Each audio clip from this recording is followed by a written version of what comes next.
Hello दोस्तों, स्वागत है आप सभी का हमारे यूट्यूब चैनल सत्येंद्र गुरुजी पे। दोस्तों आज के इस वीडियो में हम लोग रेलवे के जो मैथ का सीरीज चल रहा था कंटिन्यू अब हम लोग शुरू कर रहे हैं। मेरे दोस्त यहाँ पर जो क्वेश्चन आपके सामने दिख रहा होगा रेलवे का बहुत ही फेमस क्वेश्चन है।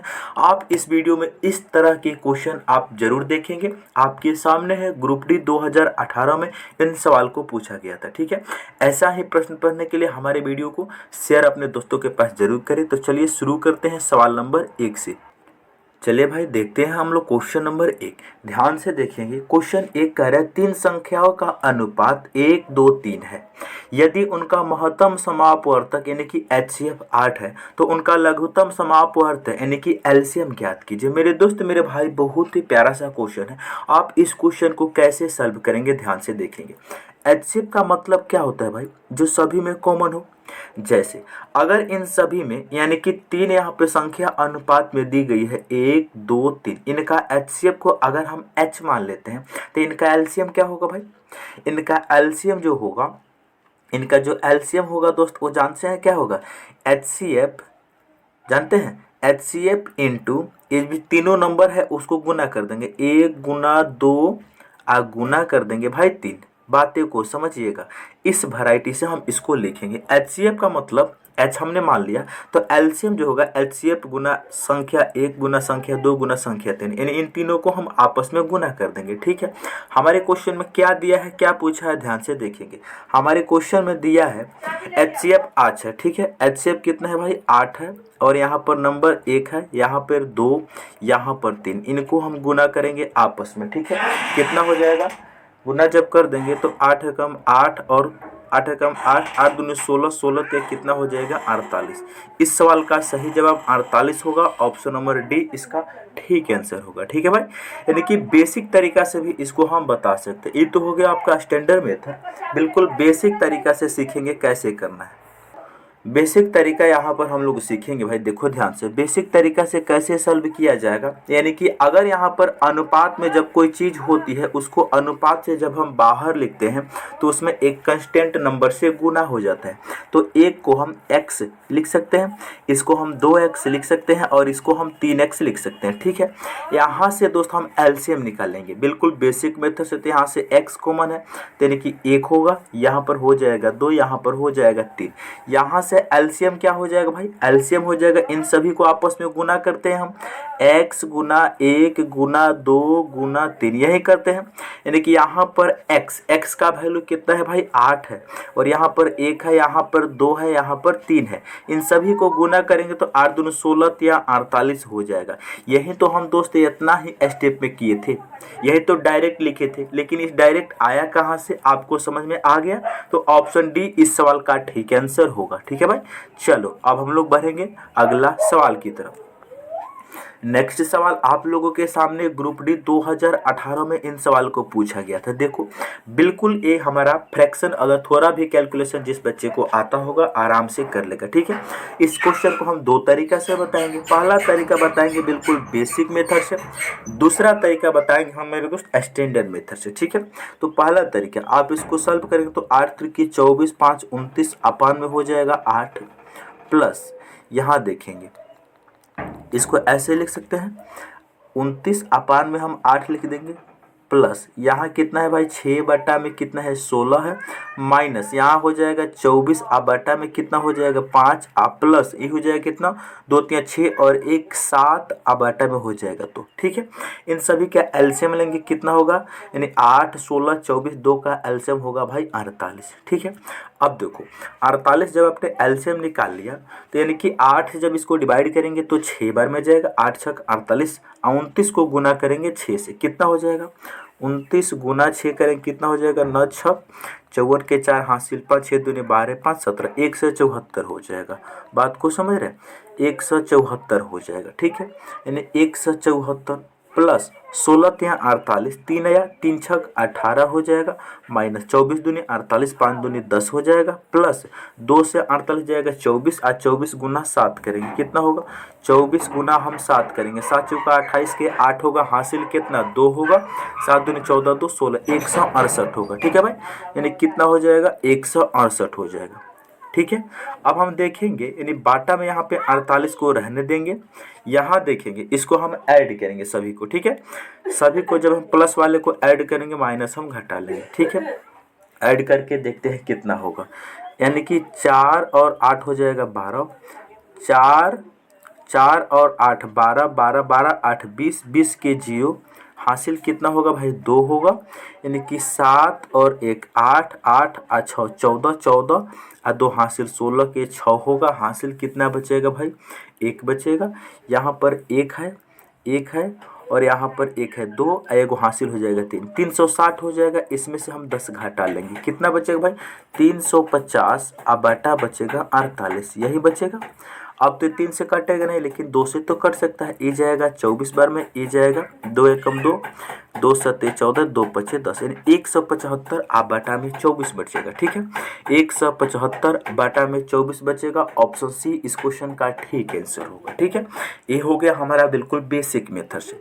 लेकिन दोस्त हम इसको स्टैंडर्ड मेथड से कैसे सॉल्व करेंगे, ध्यान से आप सभी लोग देखेंगे। यानी कि कहीं पर अगर लिखा रहे जैसे 3 सही 5/8 लिखा रहे, ठीक है। अगर इसमें प्लस करना है 6 सही 2/8 लिखा रहे, ठीक है। तो आप क्या करेंगे, यहाँ पे जो पूरा पूरा संख्या है इसको अलग से जोड़ लेंगे, फ्रैक्शन को अलग से जोड़ लेंगे, ठीक है। तो 3 + 6 लिख लेना, ठीक है, प्लस 5/8 और प्लस 2/8 को अलग से जोड़ लेना, ठीक है। इस तरीके से आप इसको जोड़ के बना सकते हैं, ठीक है। तो बिल्कुल यही मेथड से हम इस क्वेश्चन को सॉल्व करा रहे हैं दोस्तों, ध्यान से देखेंगे।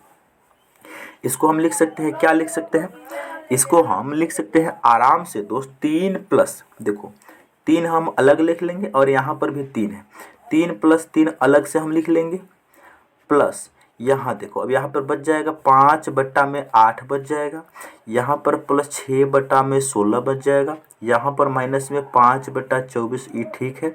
यहाँ देखेंगे प्लस का 1/2 बचे, क्योंकि 3 यहाँ पर चला, यानी कि जो भी यहाँ पर पूर्णांक वाली संख्या है इसको हमने आपस में ऐड कर रखा है, ठीक है।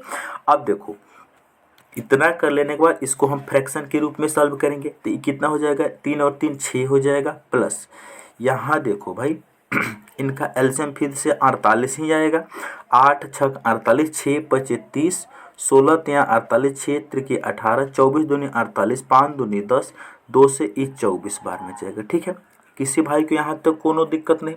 अब देखो प्लस वाले को जोड़ लो, 30 में हम 24 को जोड़ेंगे कितना होगा 54, 54 में 18 को जोड़ेंगे 72, 72 में से 10 को घटाएंगे तो 62 होगा, ठीक है। 62 अब बटा में कितना होगा भाई 24, यानी कि यहाँ पे 6 प्लस का है। अब देखो यहाँ 2 से कट सकता है, क्या कट सकता है 2 से ही कटेगा 12 बार में, 2 से ही कटेगा 31 बार में, ठीक है। तो 6 सही 31/12 है ना, 6 सही 31/12 आएगा। कहीं गड़बड़ तो नहीं जी यार, 24 नहीं ना, यहाँ पर 48 होगा, देखो ध्यान से यहाँ पर होगा 48 दोस्त, यहाँ पर 48 होगा, यहाँ पर ये 6 प्लस का रहेगा, प्लस यहाँ जब हमने इसको ऊपर वाले को सॉल्व किया तो 62 आया था और नीचे में कितना है 48 है, ठीक है। इस 62/48 को हम 2 से काटेंगे तो 31/24 लिख सकते हैं, तो आप कहेंगे जी सर लिख सकते हैं। इसको हम डायरेक्ट 31/24 लिख लेंगे। अब हम इनको सॉल्व करेंगे तो 24 × 6 करेंगे प्लस 31 कर देंगे ना, तो 24 छक 6 चौका 24 के 4 हासिल 6। अब इसको फिर से फ्रैक्शन का जोड़ कर लेंगे ना, तो 24 को इसमें गुना करके 31 प्लस कर देते हैं, तो 24 छक कितना हो जाएगा, यानी कि 6 चौका 24 के 4 हासिल 2 6 दूनी 12 2 14, 144 में हम 31 को अब हम जोड़ देंगे तो कितना हो जाएगा भाई 175/24 हो जाएगा। कहाँ पर दिया गया है, बिल्कुल ऑप्शन सी में दिया गया है, तो इस सवाल का आंसर ऑप्शन सी होगा। ग्रुप डी में पूछा गया था भाई, ठीक है। चलिए दोस्त हम उम्मीद कर रहे हैं कि आप इन सवाल को भी समझ गए होंगे। अब हम लोग बढ़ते हैं अगले क्वेश्चन की तरफ। चलिए ध्यान से अगला क्वेश्चन को अब हम लोग देखेंगे।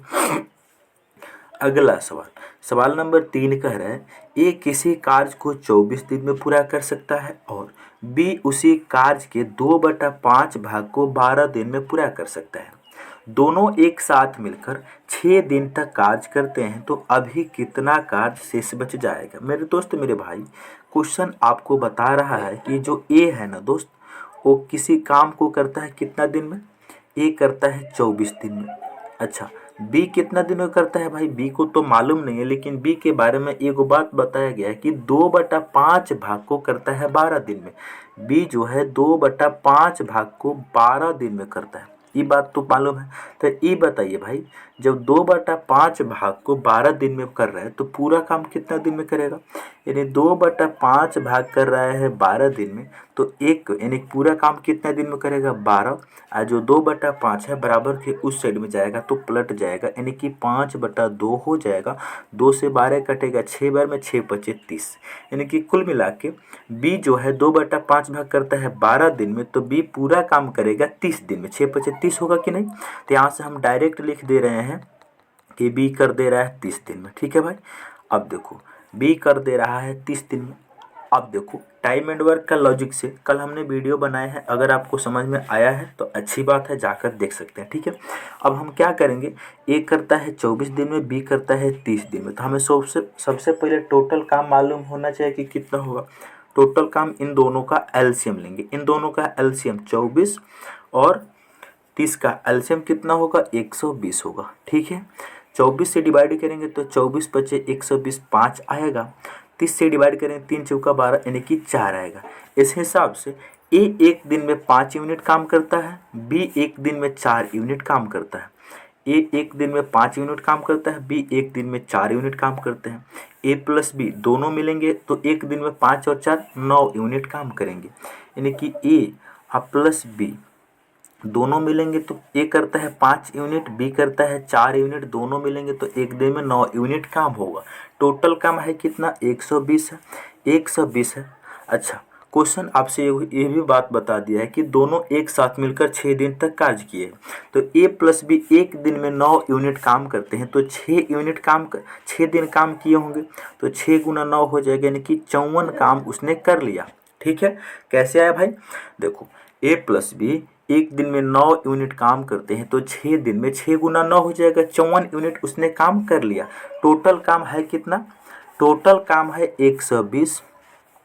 अब हम यहाँ से निकालेंगे रिमेनिंग वर्क, यानी कि शेष कार्य, रिमेनिंग वर्क, यानी 120 टोटल काम था, इसने 6 दिन में 54 काम को ख़त्म कर लिया। अब इन बचा कितना, 66 काम बचा। ठीक है, 10 में से 4 जाएगा 6 बचेगा, 11 में से 5 जाएगा 6, यानी 66 काम बचा हुआ है। तो हमें बताना है भाई कि रिमेनिंग अभी भी कितना काम है, तो टोटल काम है कितना, 120। 120 में से 66 काम अभी भी बचा हुआ है। ठीक है, 66 काम अभी भी बचा हुआ है। इसको हम काटेंगे, किससे कर सकता है, इसको काटेंगे हम 6 से। ठीक है, 6 से काटेंगे तो 6 से 66 कटेगा 11 बार में, 6 से ही कटेगा 6 दूनी 12, 20 बार में। ठीक है, 20×6 = 120, तो 11/20 इस सवाल का आंसर होगा ऑप्शन सी। ये बताइए क्वेश्चन अच्छा है ना, बिल्कुल बेहतरीन क्वेश्चन है, टाइम एंड वर्क से लिया गया है। ठीक है भाई, तो हम उम्मीद कर रहे हैं कि आप इन सवाल को भी समझ गए होंगे। यदि किसी भी भाई को कोई दिक्कत है तो कमेंट करके ज़रूर पूछेंगे, यदि समझ में आया है तो वीडियो को अपने दोस्तों के पास ज़रूर शेयर करेंगे। ठीक है भाई, चलिए अगला सवाल की ओर अब हम लोग बढ़ेंगे। सवाल नंबर 4 मोस्ट इम्पोर्टेंट सवाल है दोस्त, आप इन सवाल को बिल्कुल बेहतरीन से देखिएगा, क्योंकि यहाँ पर हम कुछ आपको कंसेप्ट बताने वाले हैं। देखेंगे ध्यान से, आपसे क्वेश्चन पूछा गया है 2⁻7 गुना 3⁻4 गुना 5⁻3 गुना 7 के कितने गुणनखंड सम है, यानी कि इसका कितना गुणनखंड सम है आपको बताना है। ठीक है, यानी कि कितने गुणनखंड, ध्यान से देखिएगा भाई, कितना गुणनखंड मेरे दोस्त, यहाँ पे सम संख्या आपको बताना है। सबसे पहले देखेंगे, यहाँ से हम मालूम करेंगे कि सबसे पहले इसमें कितने गुणनखंड है, टोटल गुणनखंड, नंबर ऑफ फैक्टर्स। अच्छा, उसके बाद हम लोग इसमें चेक करेंगे कितने गुणनखंड ऑड है, और टोटल में से ऑड को घटा देंगे, सम मालूम चल जाएगा। ठीक है, तो सबसे पहले हम इसमें मालूम करेंगे कि टोटल कितना फैक्टर है। ठीक है, टोटल फैक्टर जानते हैं कैसे निकालते हैं भाई, 2 के पावर कितना है, देखो 2 के पावर है कितना भाई, ध्यान से देखेंगे, यानी क्वेश्चन आपको दिया गया है 2⁻7 इंटू 3⁻4 इंटू 5⁻3 इंटू 7⁻1, यही ना दिया है भाई, 7⁻1। हम आपको बता दे रहे हैं भाई, आपको टोटल पहले मालूम कीजिए कि इस क्वेश्चन में कितना गुणनखंड है। ठीक है, तो टोटल गुणनखंड यानी कुल गुणनखंड की संख्या बताना है, यानी नंबर ऑफ फैक्टर्स टोटल बताना है। तो आपको जानते हैं क्या करना है, यानी कि यहाँ पर जो भी प्राइम नंबर के पावर में है ना, इसमें एक एक जोड़ कर गुना कर देना है आपस में। ठीक है, यानी कि यहाँ पर 2 की पावर कितना दिया है 7, तो इस 7 में एक जोड़ेंगे तो 8 लिख देंगे डायरेक्ट। यहाँ 3 की पावर है 4, 4 है तो 4 में एक जोड़ेंगे तो कितना हो जाएगा 5। ठीक है, यहाँ 5 के पावर कितना है 3, 3 में एक जोड़ेंगे कितना हो जाएगा भाई 4 हो जाएगा। यहाँ 7 के पावर कितना है 1, 1 में एक को जोड़ेंगे कितना हो जाएगा 2। इन सभी को आपस में हम गुना कर देंगे। ठीक है, इन सभी को गुना कर देंगे आपस में, टोटल गुणनखंड की संख्या मालूम चल जाएगा। अच्छा, यानी कि यहाँ पर अब हम निकालेंगे ऑड, कितनी ऐसी संख्या है। सबसे पहले इनको गुना कर लेते हैं कि कितना संख्या आया। तो 8 पचे 40, 40 चौका कितना हो जाएगा 4 चौका 16, 160 हो जाएगा। 160 गुना 2 कितना 320 हो जाएगा, यानी कि टोटल इसमें 320 गुणनखंड है। इस यानी कि 2 के पावर 7 गुना, 3 के पावर 4 गुना, 5 के पावर 3 गुना, 7 के पावर 1 के टोटल गुणनखंड कितना है भाई 320 है। अगर आपसे पूछता कि कुल गुणनखंडों की संख्या बताइए, कुल गुणनखंडों की संख्या बताइए, तो आपका आंसर होता है 320। ठीक है, अब हमें क्या करना है, इसमें सबसे पहले ऑड निकालेंगे। ठीक है, कि कितना ऑड यानी कि कितना विषम है। विषम कैसे निकालते हैं भाई, ध्यान से सुनिएगा। विषम कितना है हम जानते हैं, क्या करते हैं, यानी 2 के पावर 7 क्या है सम है, तो इसको हम नहीं लेते हैं, बाकी सभी को ले लेते हैं। ठीक है, 2 के पावर 7 है, इसको भूल जाएंगे जैसे आपको भूल जाती है। ठीक है, तो यानी कि यहाँ पर हम इसको नहीं लेंगे, केवल सम संख्या को ही ले लेंगे। ठीक है, केवल सम संख्या को ही ले लेंगे। तो 3 की पावर 4 है, तो 4 है तो 4 में एक बढ़ाएंगे तो 5 होगा। 5 के पावर 3 है, 3 में एक बढ़ाएंगे 4 होगा। 7 के पावर 1 है, 1 में एक बढ़ाएंगे 2 होगा। इसको गुना करेंगे कितना होगा 5 चौका 20, 20 दूनी कितना हो जाएगा 40। बातें को समझ रहे हैं, 5 चौका 20, 20 दूनी 40, यानी टोटल ऑड संख्या कितना है 40, यानी कि इसमें गुणनखंडों की जो संख्या है उसमें ऑड कितना है 40। अब यहाँ से हम आराम से इवेन निकाल सकते हैं। इवेन संख्या यानी सम संख्या निकालना है, आपसे क्वेश्चन यही पूछा है। ठीक है, तो इवेन के लिए जानते हैं भाई क्या करना है हम आपको, कुछ नहीं, यानी कि टोटल 320 है गुणनखंडों की संख्या, इसमें से 40 हम घटा देंगे क्या ऑड नंबर, तो बच जाएगा हमारा इवन। तो 0 से 0 जाएगा 0 होगा, यानी कि 12 में से 4 जाएगा 8 होगा। यहाँ कितना बचेगा 2। तो इसमें टोटल सम संख्या की जो संख्या है ना गुणनखंड में 280 है। ऑप्शन बी इस सवाल का ठीक आंसर होगा। ठीक है, हम उम्मीद कर रहे हैं कि ये सवाल आप बेहतरीन तरीक़ा से समझ गए होंगे।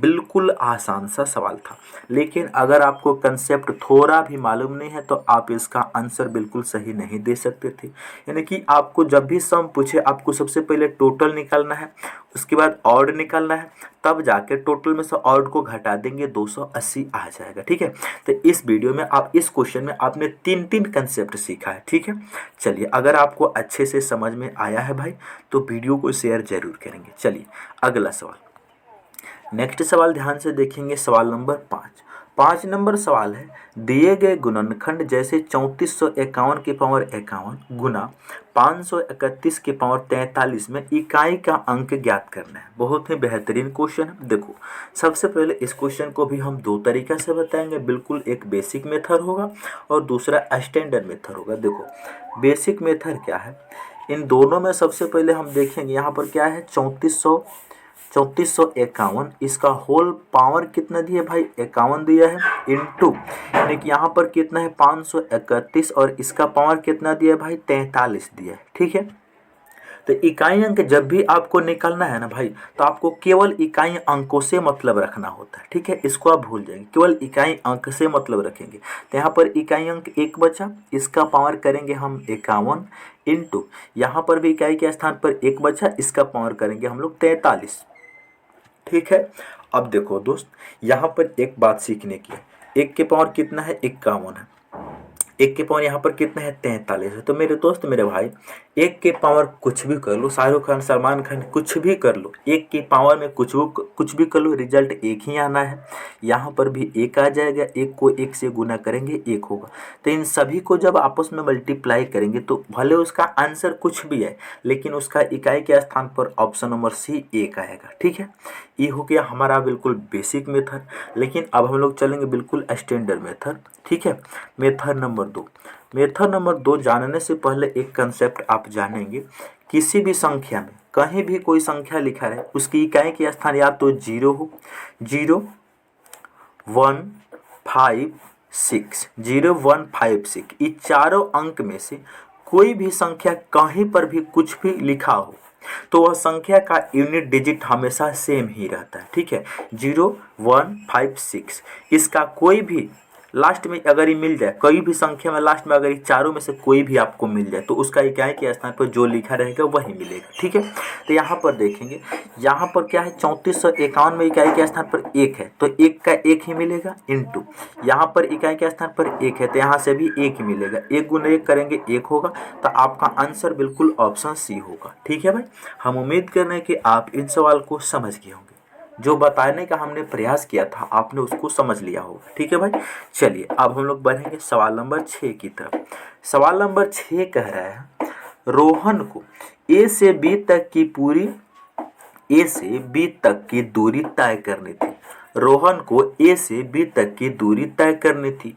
वह 75% को 60 किलोमीटर प्रति घंटा की चाल से तय करता है और शेष दूरी 40 किलोमीटर प्रति घंटा की चाल से तय करता है। तो पूरी यात्रा के दौरान उसकी औसत चाल कितनी थी।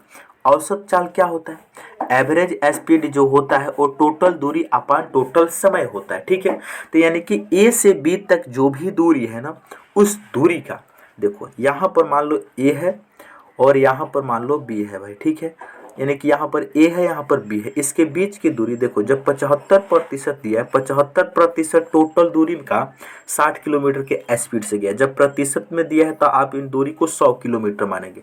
मान लीजिए इसका दूरी कितना है भाई 100 किलोमीटर। ठीक है, यानी कि ए से बी की जो दूरी है वो टोटल है 100 किलोमीटर। एवरेज स्पीड क्या कहता है, कुल दूरी बटा कुल समय। तो टोटल दूरी तो मालूम चल गया कि टोटल दूरी है 100 किलोमीटर। अब हमें मालूम चल जाएगा कि कितना समय लगा तो हमारा आंसर निकल जाएगा। अब देखो भाई, यानी कि यहाँ पर आपको समय लेना है, टोटल कुल समय लेना है।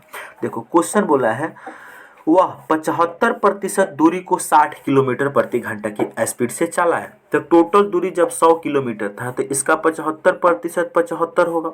इस 75 को उसने 60 से गया है, जो भी समय लगा होगा, यानी कि टाइम, टोटल टाइम निकाल लो। यहाँ से टोटल टाइम निकाल लो। कैसे निकालेंगे भाई, टोटल टाइम निकाल लो। जब उसने 75 किलोमीटर के 60 के स्पीड से गया तो कुछ समय लगा होगा, प्लस देखो यहाँ पर टोटल दूरी बचा कितना, अब दूरी बचा, टोटल दूरी जब 100 था तो 75 यहाँ कवर कर लिया तो बचा कितना 25। इस 25 किलोमीटर दूरी को उसने गया कितना से 40 के स्पीड से गया। यही ना गया भाई, यही ना गया। सबसे पहले इसको सिंप्लीफाई करो, आसान होगा। देखो यानी कि टोटल जो दूरी आपको निकालना है, देखो 75 किलोमीटर को उसने गया है 60 के स्पीड से, तो इसको हम 5 से काटेंगे तो 15 75 12 25 60। अब भी 3 से कट सकता है, या फिर इसको आप काट सकते हैं किससे दोस्त, यानी कि किससे काट सकते हैं 15 से। 15 75 15 चौका 60, 15 75 15 चौका 60, यानी कि 5/4 लिख सकते हैं। आप कहेंगे जी सर 5/4, या फिर पहले इसको डिटेल लिख लो ताकि आपको समझने में दिक्कत भी नहीं होगी। यानी कि टोटल दूरी का 75, 100 का 75% 75 होगा। इसको उसने कवर किया है 60 से, तो यहाँ भी समय लगा होगा। आपको टोटल टाइम चाहिए यहाँ पर, तो 75 किलोमीटर को जब 60 से गया तो जो भी टाइम लगा, और यहाँ पे अब दूरी बचा है कितना 25। इस 25 दूरी को उसने कवर किया 40 के स्पीड से। ठीक है, तो यहाँ भी समय लगा होगा। सबसे पहले इसको हम सॉल्व करेंगे तो 75 को इन दोनों को 15 से काटेंगे तो 15 75 15 चौका 60 होगा, प्लस यहाँ हम किन से काटेंगे भाई 5 से काटेंगे तो 5 25 होगा, 5 अट्ठे 40 होगा। समझ रहे हैं, 5 25 5 अट्ठे 40, तो 5/4 प्लस 5/8 है। इनको जब सॉल्व करेंगे तो इनका एलसीएम होगा 8 होगा, 4 से 2 बार में जाएगा, 5 दूनी 10 होगा, प्लस यहाँ पर हो जाएगा 5। इनको जब हम सॉल्व करेंगे तो ये हो जाएगा 15 आ बटा में 8 हो जाएगा। ठीक है, तो बटा में टोटल समय कितना आ गया भाई, 15/8 आ गया। यही इसका आंसर हो जाएगा। लेकिन इसको सिंप्लीफाई किया गया है, तो सिंप्लीफाई कैसे करेंगे, यानी जो 100 है ना, ये 8 ऊपर में पहुँच जाएगा। ठीक है, यानी कि 100 गुना हो जाएगा 8, जो नीचे में 15 है, ये 15 रह जाएगा। अब हम इनको सॉल्व करेंगे भाई, देखो कैसे सॉल्व करेंगे। 5 से काटेंगे तो 5 थी 15, 5 से इसको काटेंगे तो कितना बार में जाएगा, 20 बार में। 20 गुना 8 160 हो जाएगा, आप बटा में 3 हो जाएगा। अब हम इसको जब 3 से भाग करेंगे तो कितना होगा भाई, 6 3 5 15, 1 जाएगा 10 हो जाएगा, 3 तिरकी 9, 1 सही 3, यानी कि 53 सही 1/3 किलोमीटर प्रति घंटा एवरेज स्पीड रहा। ऑप्शन बी इसका सही जवाब होगा। बताइए दोस्त, हम उम्मीद कर रहे हैं कि आप इन सवाल को समझ गए ना, बिल्कुल समझ गए होंगे। कितना आसान है दोस्त, आपको केवल एवरेज स्पीड में इतना ही करना होता है कि टोटल दूरी को टोटल समय से डिवाइड करना होता है। ठीक है, चलिए अगला सवाल। अगला सवाल नंबर है 7 का है, नीचे दी गई भिन्नों में सबसे छोटी भिन्न कौन सी है। नीचे जो दो भिन्न दी गई है, इसमें सबसे छोटी बताना है। तो सबसे पहले यहाँ पर सबसे आपको छोटी बताना है ना, तो आपको क्या करना है जानते हैं,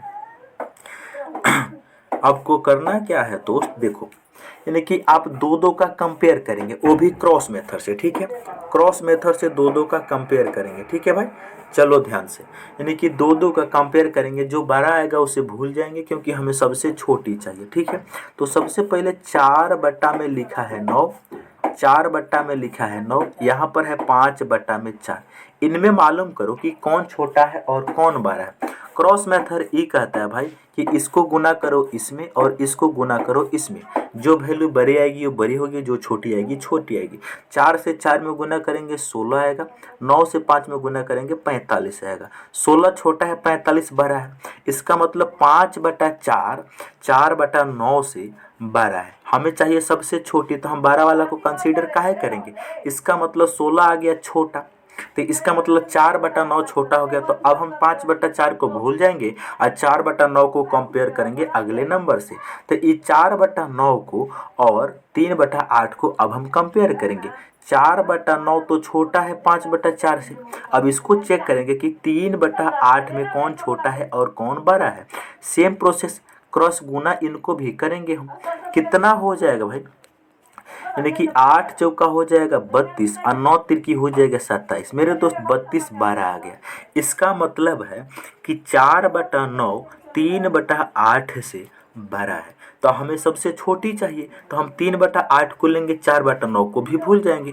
अब हम कंपेयर करेंगे 3/8 को कंपेयर कर देंगे भाई 6/7 से, यही ना है भाई। अब देखो इनको कैंची हम गुना करेंगे, कितना होगा, 7 तिरकी 21 होगा, 8 छक 48 होगा, 48 12 हो गया।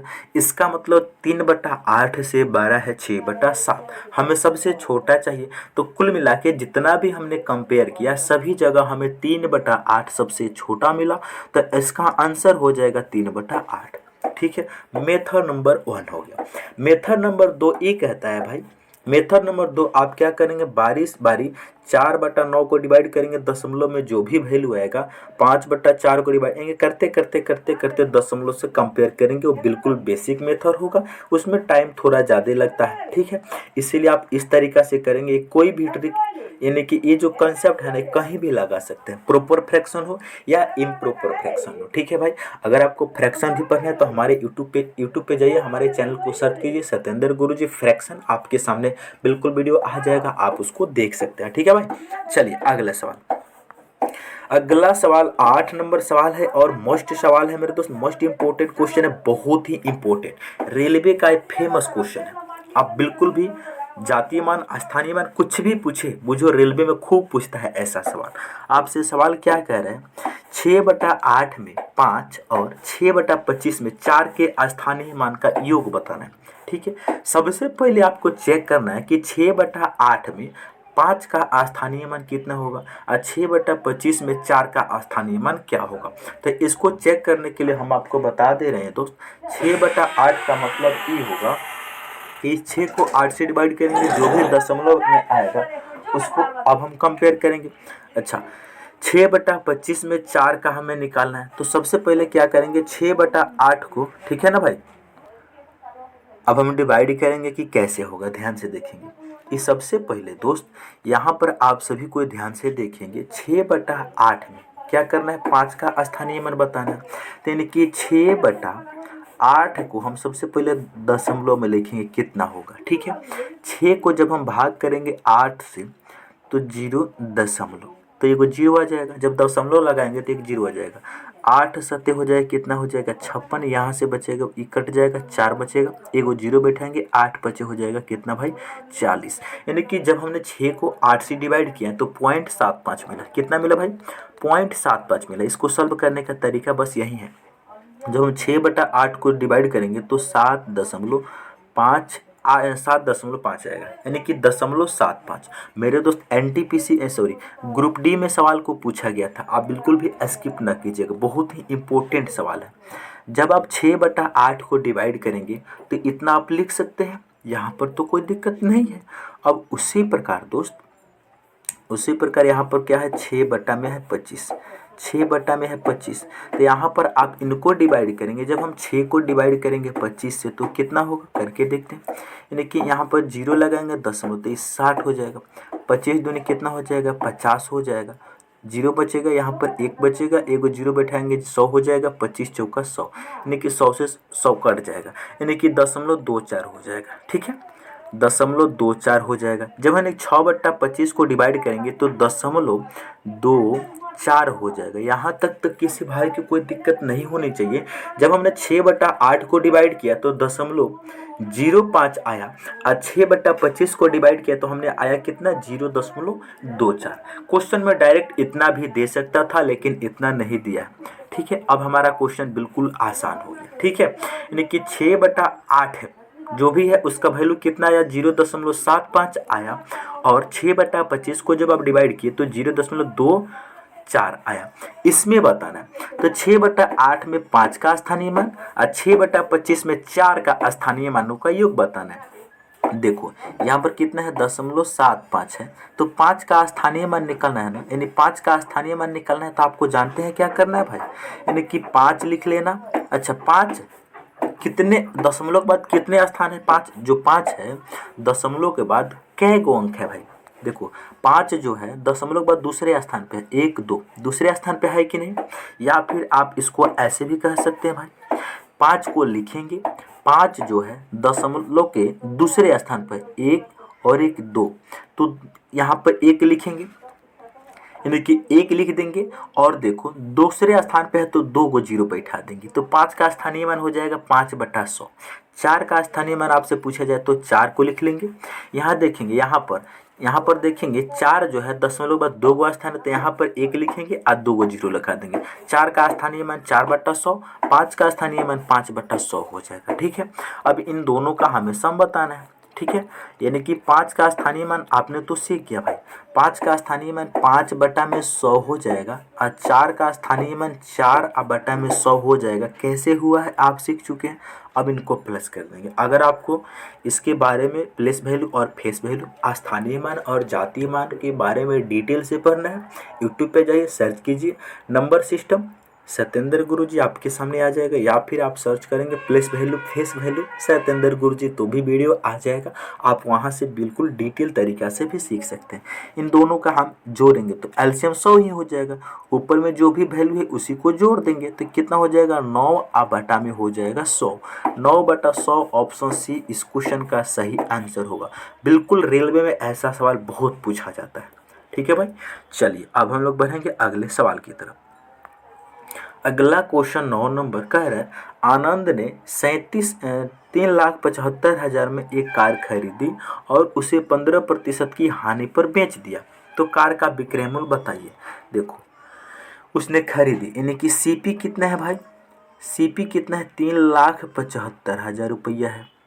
आपसे क्वेश्चन पूछा, यानी कि यहाँ पर लॉस कितना दिया है, 15%। तो उसने बेचा कितना पर, बेचा कितना है भाई, उसने बेचा जब सीपी इतना है, अब 15% की हानि पर उसने बेचा, तो इसका मतलब उसने बेचा कितने पे भाई, उसने बेचा इतना में, उसने खरीदा 15% हानि पे बेचा, तो आप क्या करेंगे 100 में से 15 को घटा लेंगे, तो 100 में से 15 घटाएंगे यानी कि 85% पे उसने वैल्यू को बेचा है, 85% पे बेचा है। ठीक है, क्वेश्चन में क्या दिया है, आनंद ने इतने रुपये में खरीदा यानी 100%, 100% में कोई चीज़ खरीदा तो उसका वैल्यू कितना था 3,75,000 रुपया, 3,75,000 रुपया था। 15% हानि का मतलब हुआ कि 100 में से 15 घटा लेंगे, उसने बेचा कितना 85% पे।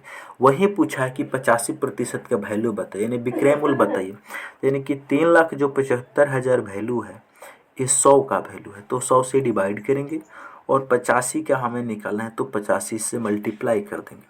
ठीक है, अब देखो 2 जीरो से 2 जीरो कैंसिल हो जाएगा, इनको हम आपस में गुना करेंगे, कितना होगा दोस्त 375, 3750 गुना 85 करेंगे, एक जीरो तो संगे संगे आ जाएगा। अब देखो गुना करेंगे कितना होगा भाई, इनको गुना करेंगे लास्ट में जो भी है, लेकिन इकाई के स्थान पे 5 ही आना है।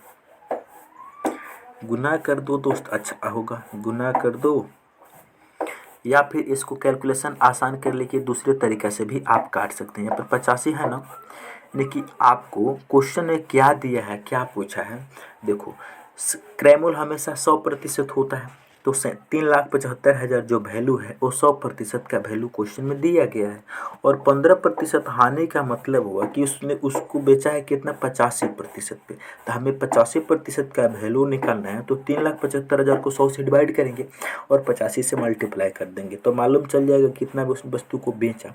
तो यहाँ पर इसको काटो 5 से तो 20×5 100 होगा, यहाँ इसको काटो 5 से तो 17×5 85 होगा। ठीक है, और देखो अब हम इनको मल्टीप्लाई हम आसानी से कर सकते हैं। अब करने के बाद 20 से डिवाइड कर देंगे, या फिर 1 जीरो से 1 जीरो इसको काट सकते हो, काट सकते हो कि नहीं भाई, 1 जीरो से 1 जीरो काट सकते हो, या फिर अभी मत काटो कन्फ्यूजन होगा। 17 से सबसे पहले गुना कर लो, तो ये 3 जीरो तो आएगा ही आएगा, 3 जीरो तो आ जाएगा। अब हम गुना करेंगे 17×5 85 के 5 आएगा, 17×5 85, 17×5 के 5 आ जाएगा, 17×5 85 के 5 हासिल हो जाएगा 8, 17×7 कितना हो जाएगा, 17×5 17 हो जाएगा 7, 7 49 के 9 हासिल कितना 4, 7 और 11, यानी कि 17 को जब हम 7 से गुना करेंगे तो 119 होगा, 8 को जोड़ेंगे तो 108 को जोड़ेंगे कितना हो जाएगा 27 के 7 हो जाएगा, हाथ में आ जाएगा 12, समझ रहे, हाथ में 12 आ जाएगा। 17 या 51 में 12 को जोड़ेंगे कितना हो जाएगा भाई 63 हो जाएगा। ठीक है, 63 हो जाएगा।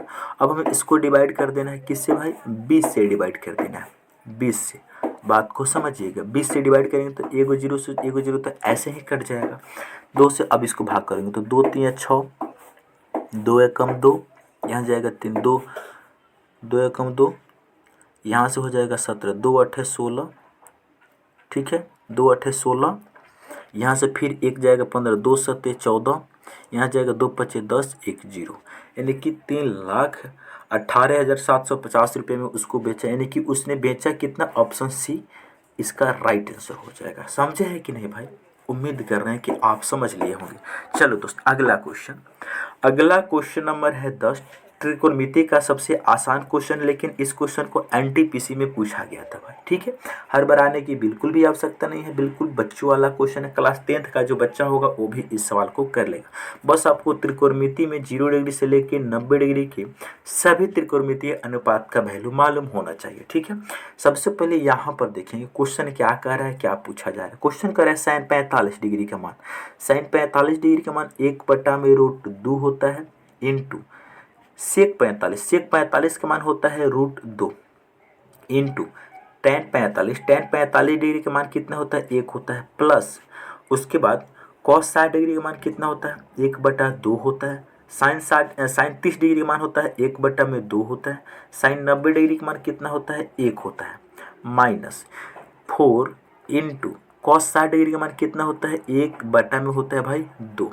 ठीक है, अब हम इनको सॉल्व करेंगे भाई, कैसे सॉल्व होगा ध्यान से देखेंगे। √2 से √2 कटेगा, यानी कि प्लस से इस साइड इतना है, जब इसको हमने सॉल्व किया तो 1 बचा, प्लस यहाँ देखो जब हम इनको सॉल्व करेंगे तो कितना होगा 1/2 गुना 1/2 गुना 1, 1/4 हो जाएगा।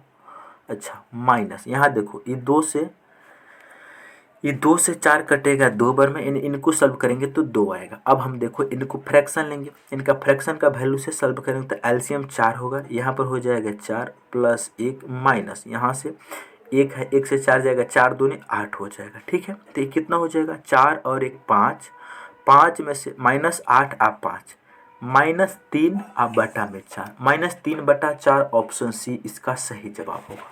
ठीक है भाई, चलिए हम उम्मीद करते हैं कि आप इन सवाल को बेहतरीन तरीक़ा से समझ गए होंगे। यदि आप हमारे इस चैनल पर पहली बार आए हैं तो चैनल को ज़रूर सब्सक्राइब करें और अपने दोस्तों के पास शेयर करें। अब हम लोग मिलते हैं अगले वीडियो में।